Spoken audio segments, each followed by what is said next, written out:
Assalamualaikum warahmatullahi wabarakatuh. Saya Septian Irsya, NPM 1904290126, jurusan Pertanian, Prodi Agroklimatologi, Universitas Muhammadiyah, Sumatera Utara. Kali ini saya akan menjelaskan tentang pembudidayaan tanaman kangkung dengan media tanam kotak ataupun kardus dengan jarak tanam 10x10 dan dengan metode naungan 70%. Baiklah, sebelum masuk ke pembahasan, ada baiknya saya menjelaskan tentang tanaman kangkung.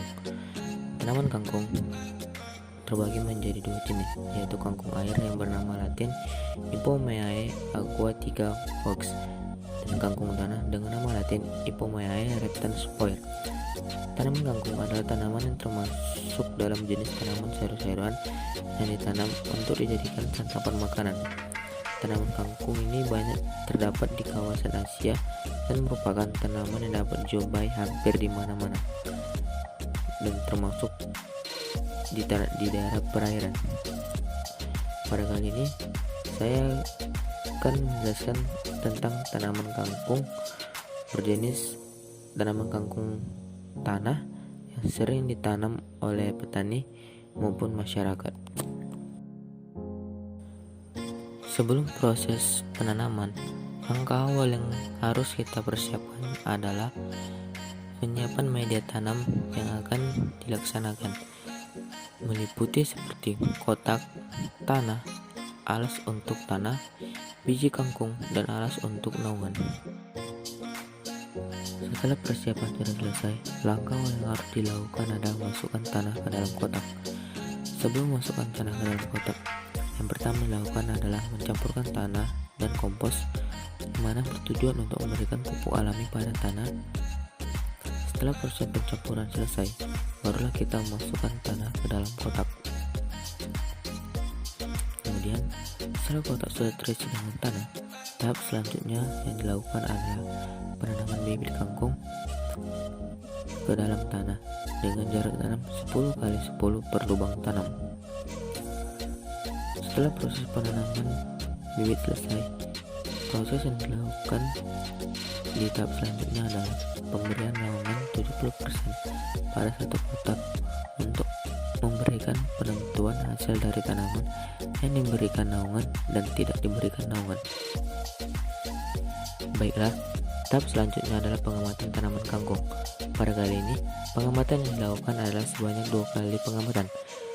Data yang diambil dari pengamatan adalah data jumlah daun dan tinggi tanaman pada setiap per lubang tanam. Pada pengamatan 1, tanaman kangkung yang diberikan naungan memiliki rata-rata tinggi tanaman sebanyak 8,3 dan jumlah daun dengan rata-rata sebanyak 7. Kemudian, pada tanaman yang tidak diberikan naungan memiliki tinggi tanaman dengan rata-rata sebanyak 10,6 dan jumlah daun dengan rata-rata banyak 7,6. Kemudian pada pengamatan 2, tanaman kangkung yang diberikan naungan memiliki rata-rata tinggi tanaman sebanyak 14 dan rata-rata jumlah daun sebanyak 11. Pada tanaman yang tidak diberikan naungan memiliki rata-rata tinggi tanaman sebanyak 14,6 dan rata-rata jumlah daun sebanyak 10,5.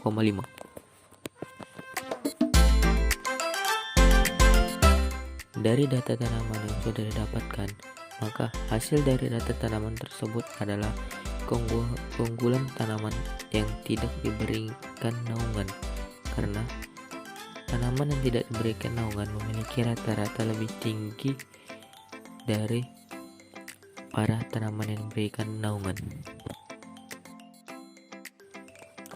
Setelah tanaman kangkung sudah memasuki tahap pemanenan, maka proses akhir dari tanaman kangkung ini adalah pemanenan tanaman kangkung tersebut. Mungkin cukup sekianlah hasil dari video saya. Kurang dan lebihnya saya mohon maaf. Assalamualaikum warahmatullahi wabarakatuh.